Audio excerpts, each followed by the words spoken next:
The Dugong, Manatees, Whales, Porpoises, and Dolphins by F. G. Aflalo, FZS. The Dugong and Manatees. These curious creatures, which seem to have been the basis of much of the old mermaid legend, have puzzled many eminent naturalists. Before they were placed in an order by themselves, Linnaeus had classed them with the walrus, Cuvier with the whales, and another French zoologist with the elephants. They are popularly regarded as the cows of the sea pastures. Their habits justify this. I have often watched dugongs on the Queensland coast, browsing on the long grasses, of which they tear up tussocks with sidelong twists of the head, coming to the surface to breathe at short intervals.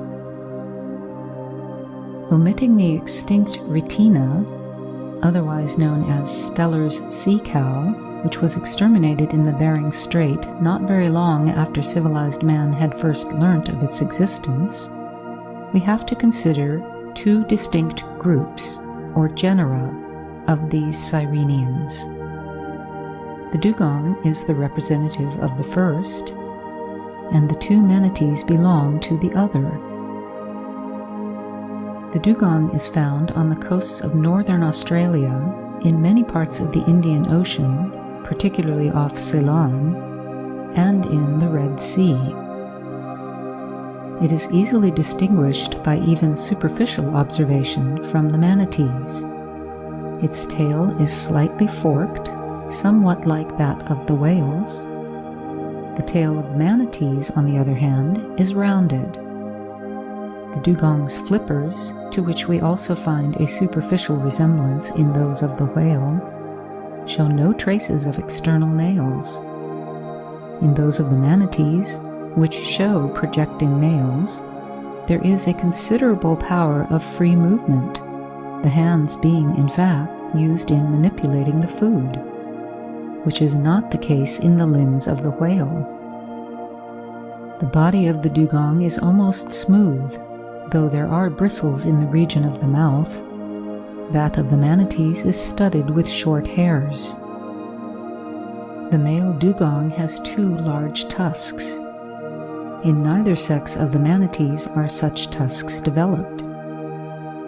Finally, a more detailed examination of the skeletons would reveal the fact that whereas the dugong has the usual 7 bones in the neck, that of the manatees has only 6. When we come to the whales, we shall encounter that very characteristic covering known as blubber, and though it is present in smaller quantity, these sirenians have blubber as well.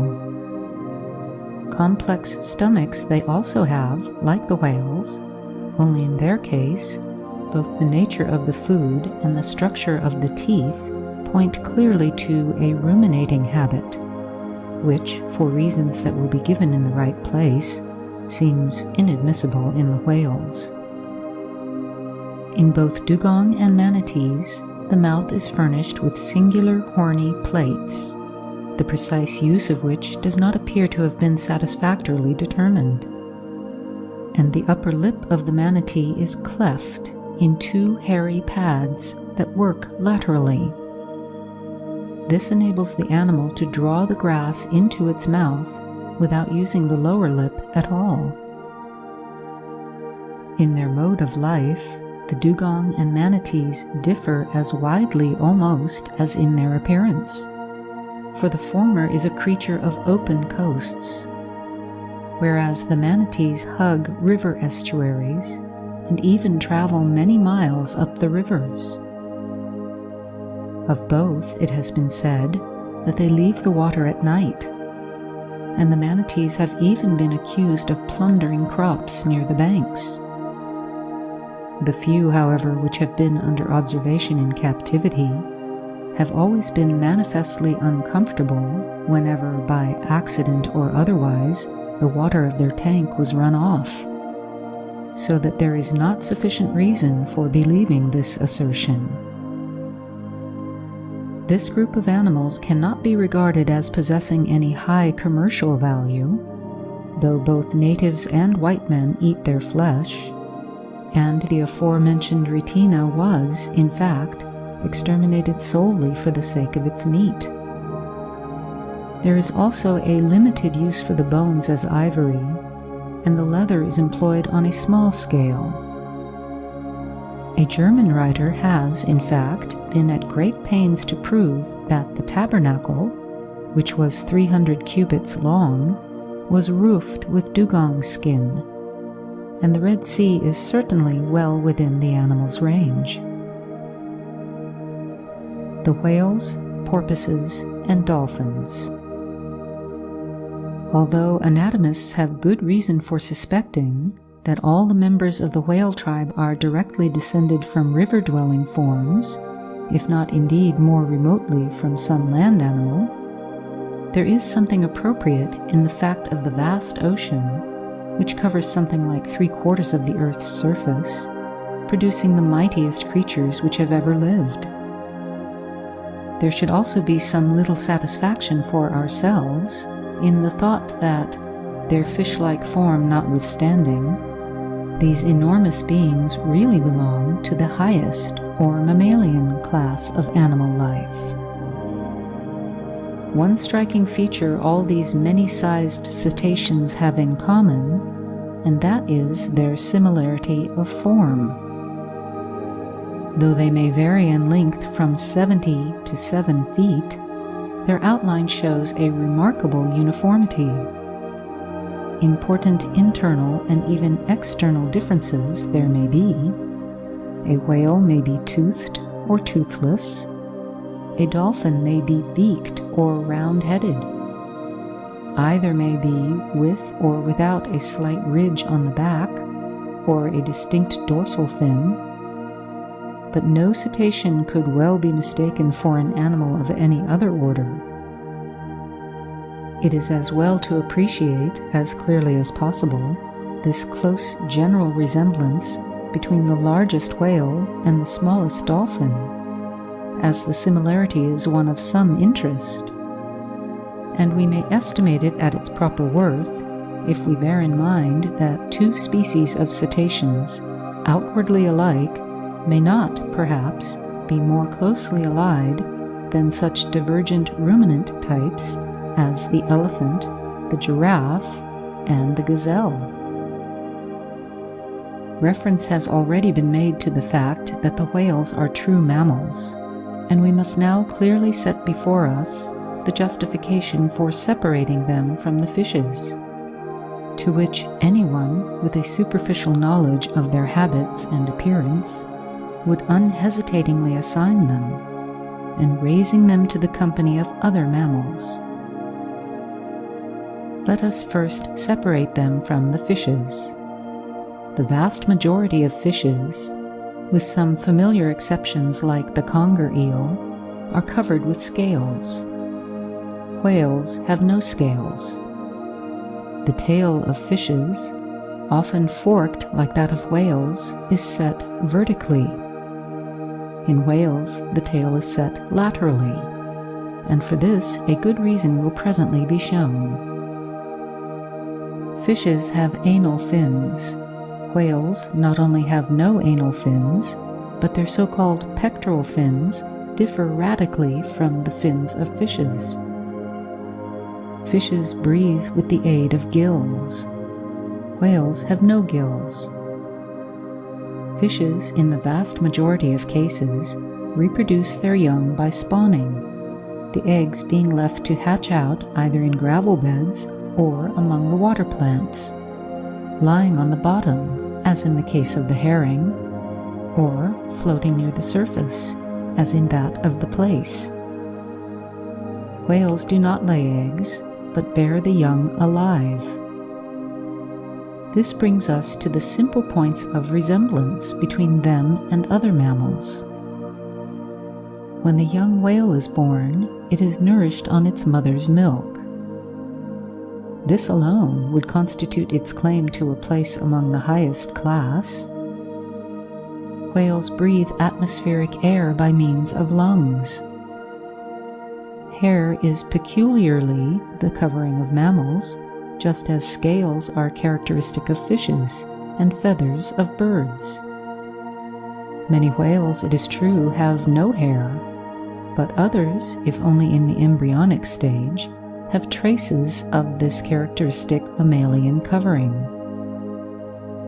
It must, moreover, be remembered that in some other orders of mammals, the amount of hair varies considerably, as, for instance, between the camel and rhinoceros. Having then shown that whales are mammals, we must now determine the chief features of the more typical members of the order. The extremities of whales are characteristic. A large head, occupying in some species as much as 1/3 of the total length, and the aforementioned forked or lobed tail set laterally. The flippers, which bear only a slight resemblance to the pectoral fins in fishes, are in reality hands encased in swimming gloves. In some whales, these hands are 5-fingered. In others, the fingers number only 4. But many of the fingers contain more bones than the fingers of man.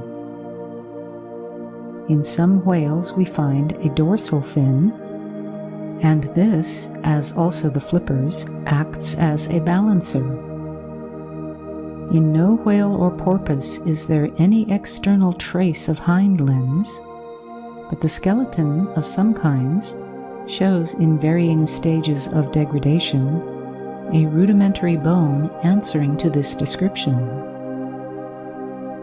Perhaps, however, the most distinctive feature of whales is the blowhole, situated, like the nostrils of the hippopotamus, on the upper surface of the head, and, similarly, enabling the animal to breathe the air without exposing much of its head above the surface of the water. The blowhole, or blowholes, for whalebone whales have 2, may be said to take the place of nostrils as regards the breathing, though perhaps no sense of smell is included in its functions. In the sperm whale, or cachalot, there is a single S-shaped blowhole near the end of the snout. The well-known spouting of whales is merely the breathing out of warm vapor, which, on coming in contact with the colder air, and it should be remembered that most whaling is carried on in the neighborhood of icebergs, condenses in a cloud above the animal's head.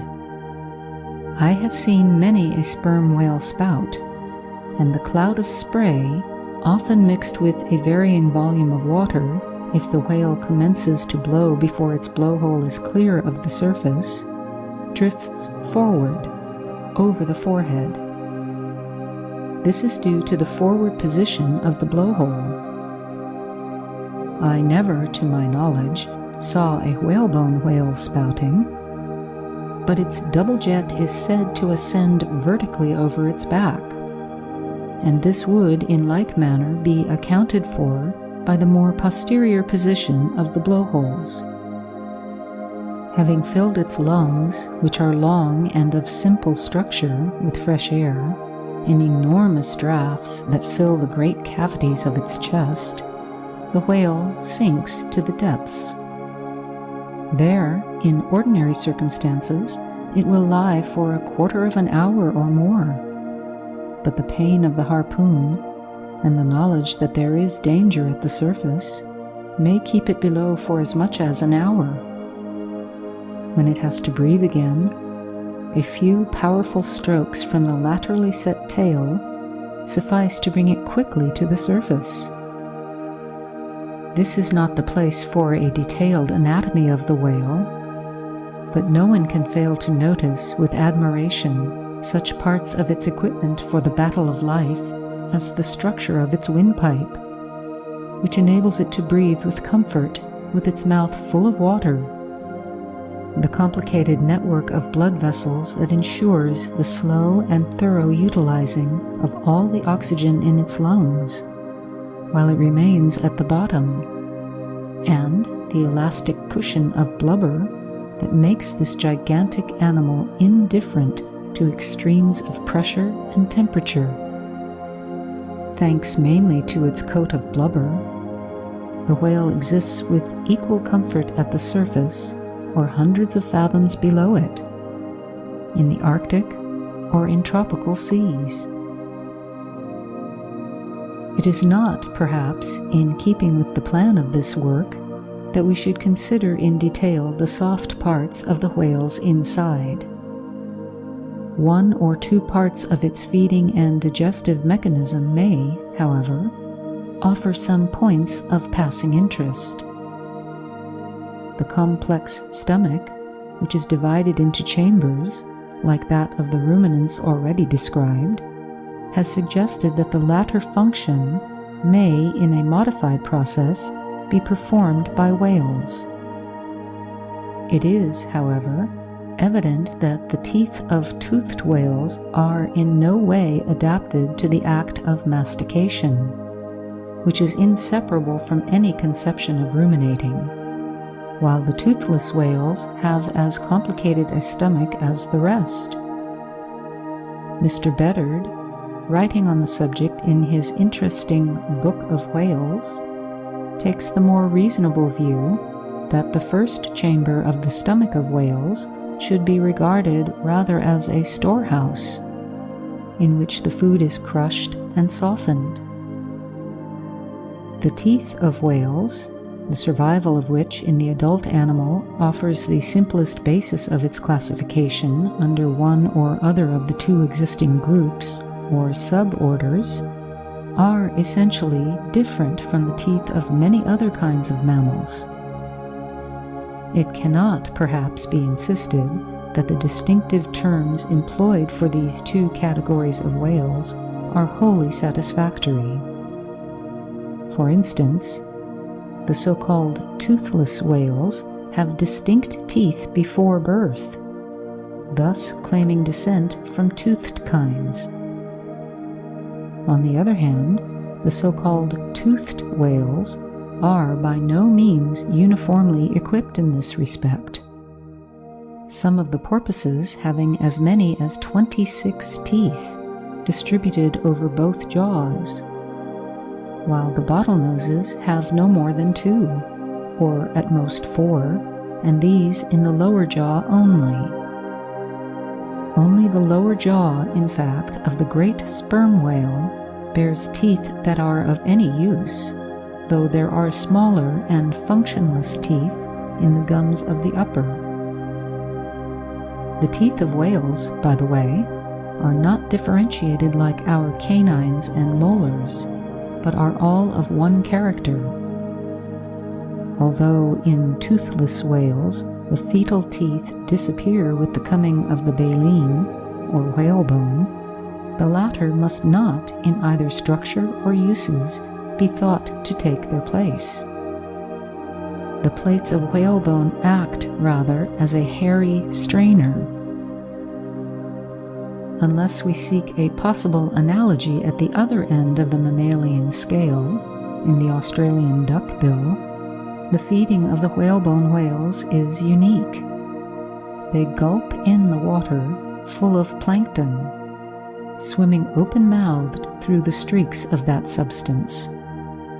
Then the huge jaws are closed, and the massive tongue is moved slowly so as to drive the water from the angles of the mouth through the straining plates of baleen, the food remaining stranded on these and on the tongue.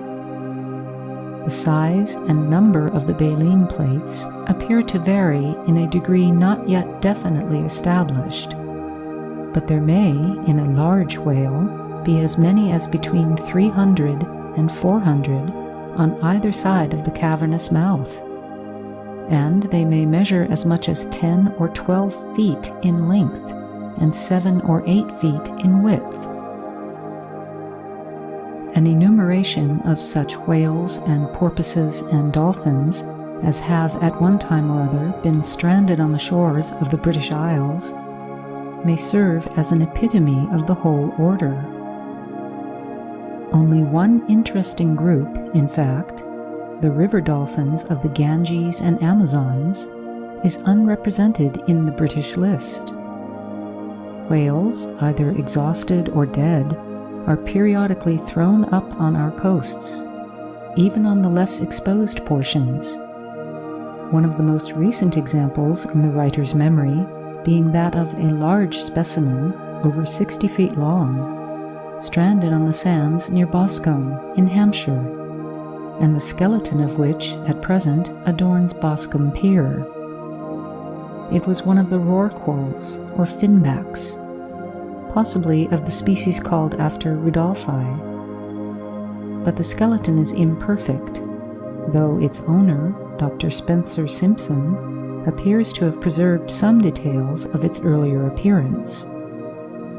It should be remembered that many of the following can only be regarded as British with considerable latitude, the records of their visits being, in some cases, as rare as those of the rustic bunting and red-necked nightjar among birds, or of the derbio and spotted dragonet among fishes.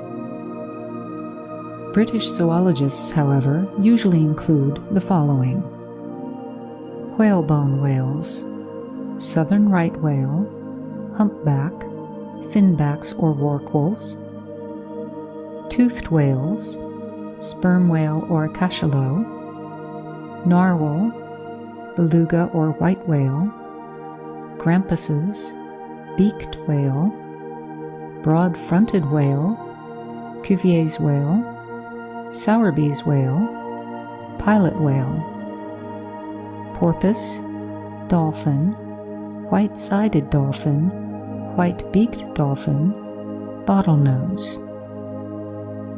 A selection may, therefore, be made of 5 of the most representative of these species: the southern whale, the cachalot, the narwhal, the porpoise, and the dolphin. The southern whale, which, in common with the closely allied polar species, whaling crews call right, seeing that all other kinds are, from their point of view, wrong, is probably the only right whale which has ever found its way to our shores. Some writers include the Greenland right whale, but their authority for this is doubtful. It is said to grow to a length of, at any rate, 70 feet, though 55 feet would perhaps be more common, for even large specimens. In color, it is said to be dark above, with a varying amount of white or gray on the flippers and undersurface.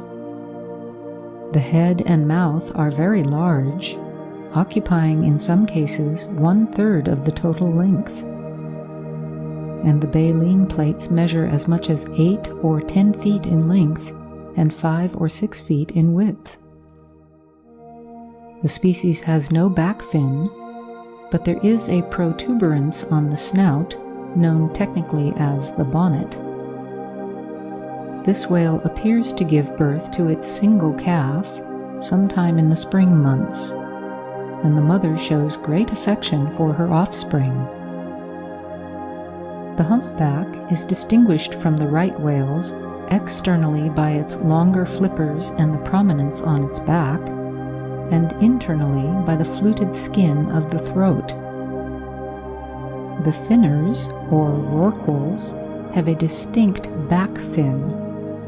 They feed on fishes and cuttles, and I have, more than once, known a rorqual which looked fully 50 feet long, comparing it roughly with my 24-foot boat, to swim slowly round and round my lugger, down on the Cornish coast, puffing and hissing like a torpedo boat on its trial trip, rounding up the pilchards in a mass, and every now and then dashing through them open-mouthed with a terrific roar, after several of which helpings it would sink out of sight and not again put in an appearance.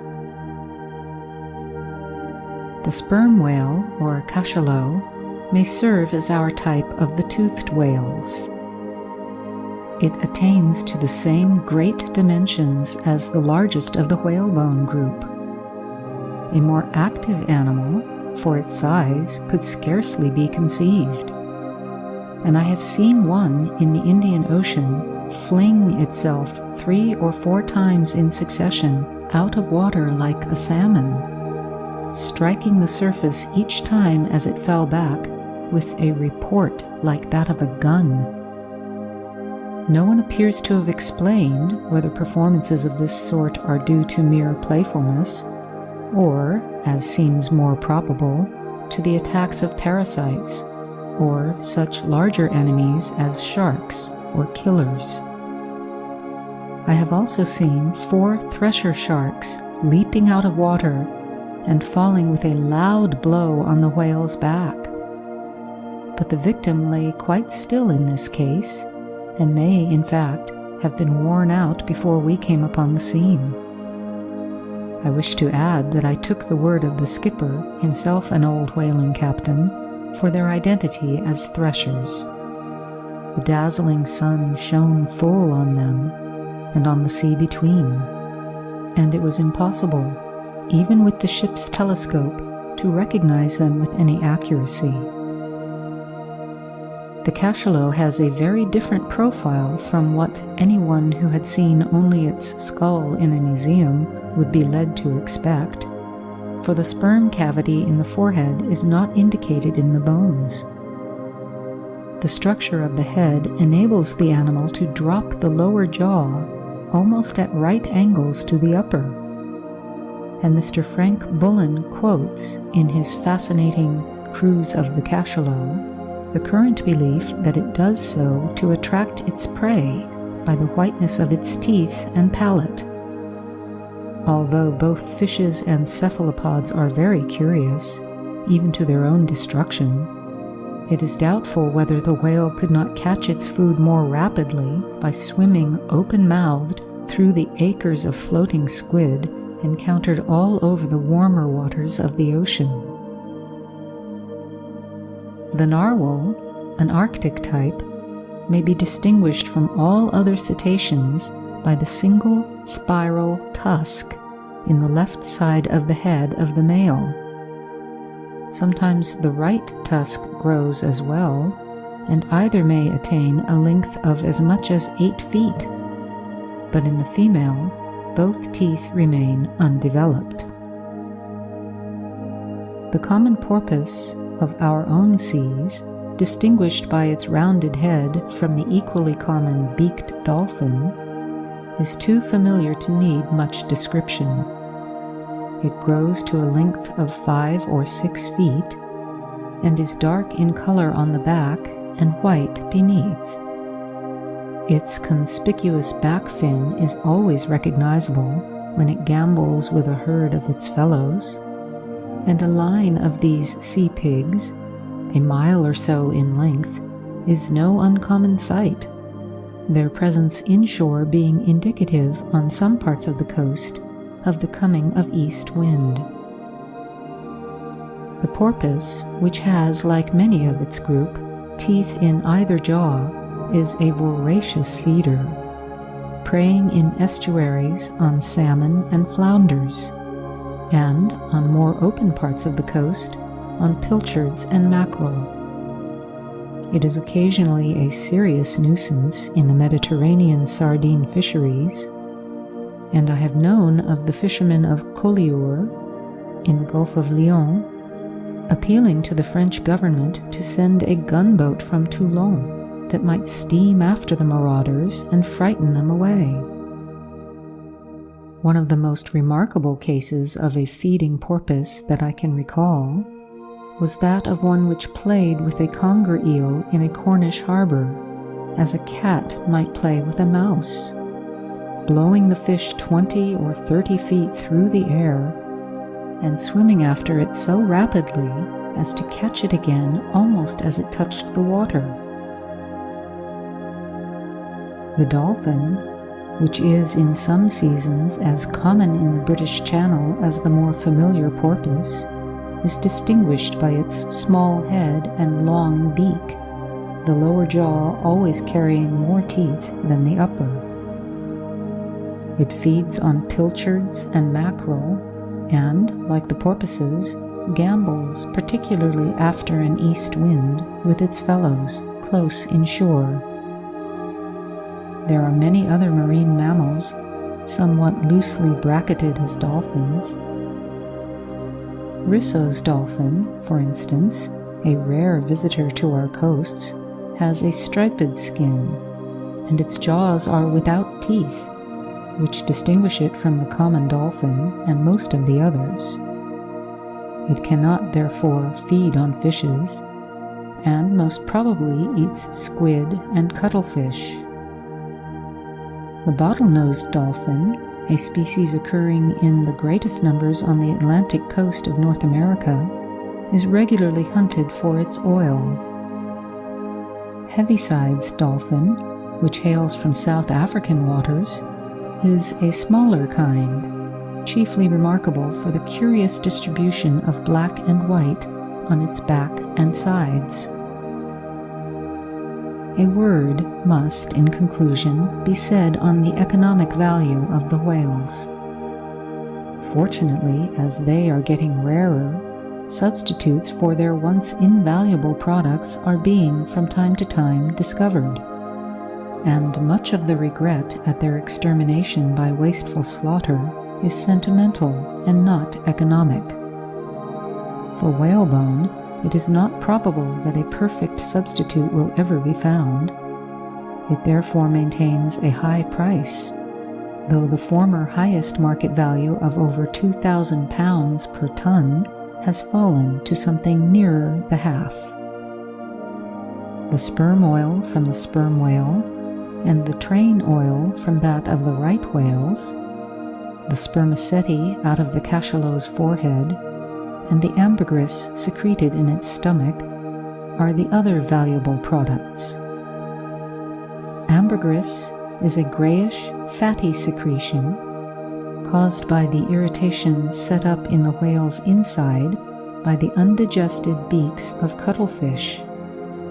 Its market price is about £5 per ounce.